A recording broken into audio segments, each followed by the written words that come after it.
So I was in Walmart the other day, just looking around with my buddy, and I happened to see the C64 Mini was in there at quite a reduced price. It was $39.98, I believe. And that's Canadian, so I mean that's like $30 US. When this thing launched, I want to say it was around so $100 Canadian, anyways. So this is quite a price drop. Not something I really was too excited about at launch. Not something I would have paid $100 for. But it's here. It's in front of me. It's $40. I'm thinking I'm going to grab it. So I guess you're getting an unboxing video. Unboxing videos aren't something I normally do, but in this case, we've got the thing, and I'm unboxing it. We will take a look at gameplay later on. It's not just going to be an unboxing video. But yeah, it looks like there's a slipcover on here, and I have a feeling that might be a Canadian thing. Sometimes for products released in Canada, to add the French side to them, they just make another slip cover that goes over the box. And it looks like that's what's going on here. The slip cover is basically the same artwork that's on the box, but the language on the box itself is only English, and the slip cover has the English and the French. So, yay! Extra packaging for me. But anyways, let's get this thing open if I can. Figure it out. Come on, hurry up. I said this wouldn't take very long. I don't want this unboxing to go too long. How quickly can I unbox this?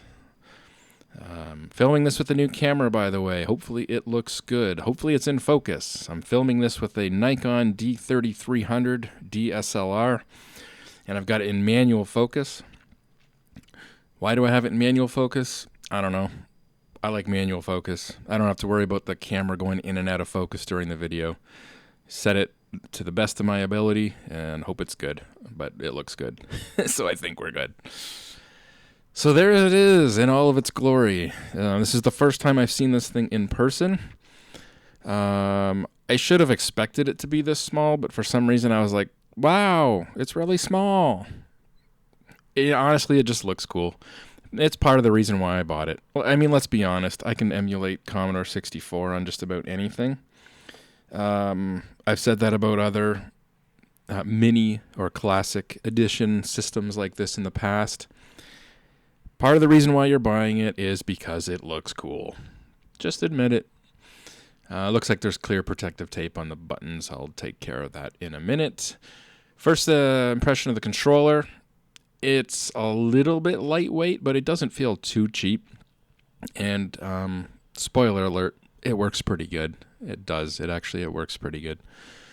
There's an HDMI cable included and a USB, a micro USB cable for power. There is no power brick included. So keep that in mind. Sort of like the PlayStation 1, like the PlayStation Classic Edition thing. They didn't include the power block, but basically any 1 amp USB, it just needs 1 amp. So any USB wall wart phone charger that's 1 amp should power this thing.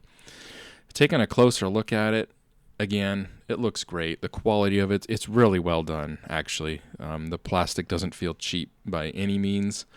It feels as good as all the other classic mini editions that have come out. The quality on the keys is really nice. The printing on the keys is very well done. The keyboard's obviously fake. None of the buttons do anything. None of the buttons even move. They don't push in or anything. But they did a good job. It looks good. The keycaps look right. The printing on them is really well done. They got the power light in the right spot. And it looks pretty good there, as you can see, if it'll focus. I'm doing manual focus, by the way. So this is all me zooming in and focusing on the lens manually. But you know what? I like to do it myself and know that it's good once I get it. So there's a nice up-close view of it.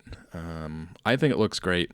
Again, it's part of the reason why you buy this thing. For $40, I basically paid for a cool looking case and a controller. So initial power on, it does ask for your language. It took me a minute to figure out how to accept it until I noticed in the bottom left corner there's a little legend there telling me to press the certain button for back. So this is the main menu. It's kind of like the Nintendo ones. You got all the games kind of spread out horizontally. And you scroll left and right through the games. Again, there's 64 games on here. 64 games out of the box.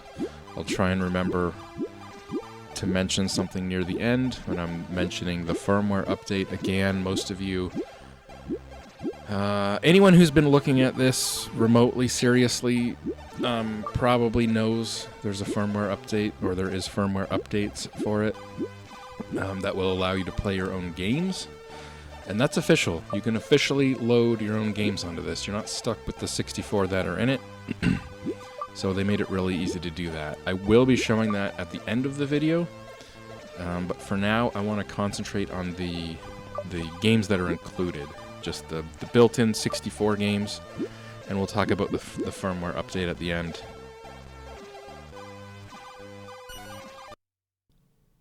So this is Pit Stop 2. Never heard of this game before, never played it before. It kind of looked like a pole position type of game by the screenshot, so it was one of the first ones that I kind of gravitated to. Most of the games on here I'm not very familiar with. If any of you have looked at the selection of games on this before, you may not be surprised to hear me say that most of the games on here I'm not familiar with, but I mean, I gotta admit, I never owned a Commodore 64 growing up. I played on them growing up. There was one in my grade school. There was one in each classroom when I was in grade school. There was ones in the public library. So the local public library down the street from me, where I used to live, had them. And the YMCA. When I was a kid, I used to go to the YMCA, swim and do gymnastics and sports and activities for kids. And one of the activities was you could play computer games, and they had a computer lab, and they had a bunch of Commodore 64s in there. So when I was a kid, Commodore 64s were obviously prevalent, but I never owned one growing up, but I definitely played on them. So I played some games on them as a kid, but not enough to know really the game library of the machine. I struggled to find more than maybe a handful of games on here that I really liked, but there is definitely a good handful of games on here that I do really like, and this was one of them. This was a pleasant surprise. I really love the physics in this game. When you're in a corner, you're constantly fighting the car wanting to pull to the outside of the corner, and oddly enough, I mean, that sounds so obvious, but none of these old 8-bit arcade racing games that I can remember did that. So this game graphically kind of looks and plays like pole position, but it's got this unique thing going on in the corners where you're really fighting the car, wanting to pull wide in the corners. So yeah, I actually had fun with this game. This is the first game that I tried, literally as you're seeing it. So anyways, yeah, I really liked that game. The next game here is Street Sports Basketball. Again, never heard of this game before, never played this game before. This is just one of the next ones I tried. And pleasantly surprised with this one too, actually. Let me just fast forward a little bit to the gameplay here. And here we go. So yeah, this was a fun basketball game. Very arcade-like. Reminds me of Blades of Steel or something. The character you're controlling, you got, in this case, I'm the green team, and the computer is the blue team. And the character you're controlling will light up the light green character. I couldn't figure out how to switch that. It kind of automatically does sometimes, but I don't know if there was a way to force it. Like at this point, I'm, trying to press buttons to to get it to happen, and it just happened there, but I don't know why it happened. Maybe it's automatic, maybe you can control it. This is a terrible description of the gameplay, isn't it? But honestly, I'm having fun, so that's all that matters. The second game I've tried on this thing, and I'm having fun. But don't let that fool you. Oh no. There is a lot of games on here that I did not like. Not a surprise. Anyone, if you didn't grow up with the Commodore 64 and you're not too familiar with its game library, there is probably going to be the majority of the games on this thing that aren't going to be great. Especially some of the games that require a lot of keyboard input. You can plug in your own keyboard into this thing, but by default you're going to be using the virtual keyboard, which is not fun. I mean, it's okay they did the best they could if you need to use the keyboard to quickly enter something, but I mean, you're using a joystick to control a keyboard, so it's not going to be great. Again, you can plug in your own keyboard, which is nice, but I didn't try that, so I assume it works as good as it should. And the next game I tried, I forget the name of this one already. Speedball or something like that? There was two of them on here. There's Speedball and Speedball 2. Again, never heard of either of these games. Never heard of these games. Never played these games. I was trying to pick games that I thought looked like I would like them. Games that were easy to pick up or mostly action-based. And this one surprised me too. Very fast-paced. As you can see, sprites are just flying across the screen at a pretty tremendous speed. And I mean, it's basically like a soccer. It's like a soccer game, futuristic. You can bounce the ball off the walls. It's fun. It was fun. I was, again, pleasantly surprised with this one. The first few games that I tried were all really fun. And again, that's not indicative of the library as a whole. Most of the games on here, I honestly don't like. Again, I found maybe a handful of games that I really liked. There was another game where you had like a rotating tower, and you walked this little green guy across platforms, and you had to work your way up the tower. And that was a really cool game too. That one was really fun. But man, there's a lot of games on here. I'm just like, what the hell? There was one game as an all-out keyboard adventure game where you're not going to want to play that without plugging in your own keyboard. Again, luckily you can. The next game on here is called Avenger. And actually, this was a clever little game. You're basically a little ninja guy, and you've got shurikens you can throw, but you got a limited selection of those. And you've got to find keys. There's a couple of keys. I found a couple of keys. I actually went through this game a couple of times.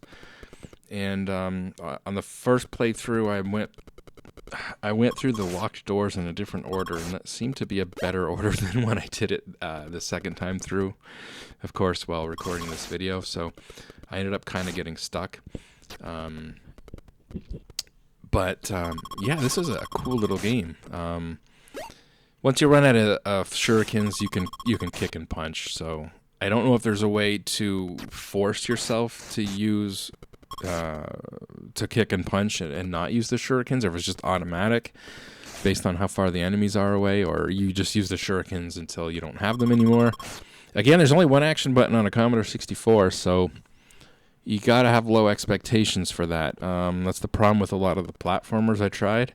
One at the end we'll get to, in particular, where up is jump. You know, have fun playing platforming games where you gotta run and jump, and up is jump. But this game actually, yeah, this was a fun game too. Again, pleasantly surprised with this one. And now for the firmware update. As I mentioned, anyone who's been looking at this is probably already familiar that there is firmware updates for this, official firmware updates. So I basically just went to their website, downloaded the latest firmware update, stuck it on a FAT32 formatted USB stick, went into the settings. Right away it detected it. It's doing its little thing quicker than I was expecting, actually. Once it's done this, it resets. System resets. Boom, you're good to go. The firmware update, official firmware update, adds another game. So there's, I guess, 65 games on here now. The game it added was a Galaga clone, and it was actually pretty good. But the whole point of doing the firmware update for most of us is going to be the fact that you can play games, your own games off a USB stick. And so obviously I wanted to try that. And so one of the first games I wanted to try was the Gianna sisters. I'm vaguely familiar with this game in that I've heard of it. It was like a Super Mario Brothers clone back in the day. Yeah, this is the game I was talking about. This is a platforming game where up is jump. So yeah, have fun with that one. You did what you did back in the day. But again, if you can bind a keyboard to that, that would be great. I'll have to look into that. If any of you have tried it, let me know. My cat loves this thing, by the way. Not really. Yeah, is it worth $30? $30 US. If I paid $40 Canadian for it. Yeah, I guess. Again, you're paying for a cool case. As mentioned, the joystick works well. Works surprisingly well. The way they integrated their menu system, I don't know if I showed that. But you always have in the bottom left, like, 4 red buttons that correspond to the 4 red buttons on the bottom of the joystick. And those will change on the fly, so depending on what part of the menu you are in, you'll see the corresponding picture and what button that represents. So they actually did a really good job with that. Like I said, for the virtual keyboard, they basically did the best I think they could have done using a joystick as a keyboard. What do you expect? It's not going to work great. But this thing seems to be well thought out. And the fact you can load your own ROMs or your own images is cool. Biggest complaint I've heard is you can't load apparently multi-disc games. If a game, expects you to switch, flip sides of a disc or something, that doesn't work. So that kind of sucks. Apparently a lot of these games aren't going to work unless maybe they've been patched. I don't know. I assume some of these have been patched. Maybe multi-disc games have been patched to one image. I don't know how that works. So, yeah, there's going to be some games that don't work. Maybe there's going to be some games that do if you get the patched version. So, yeah, that kind of sucks. But I've had fun with it. The few games I've played that I liked were actually pretty good. And I played a little bit of the Gianna sisters, and it seems to be a pretty neat little game. So there's definitely some fun to be had, even for me, someone who didn't grow up with the Commodore 64. Well, I didn't own one. But, again, I played... vague memories of like 9-year-old or 8-year-old me in YMCA playing, I don't know, Defender or something on a Commodore 64. Very few memories playing it, once in a while when I was a kid. But anyways, worth $30. If you can find one for this price, get it. But I don't know. I think this is a fluke. Walmart, on the Walmart website, walmart.com for the U.S., they're still showing this thing for $40 US. It should be cheaper than that if it's $40 Canadian in a Walmart, in a Canadian Walmart. So look around. If you can get it for $30 US, go for it.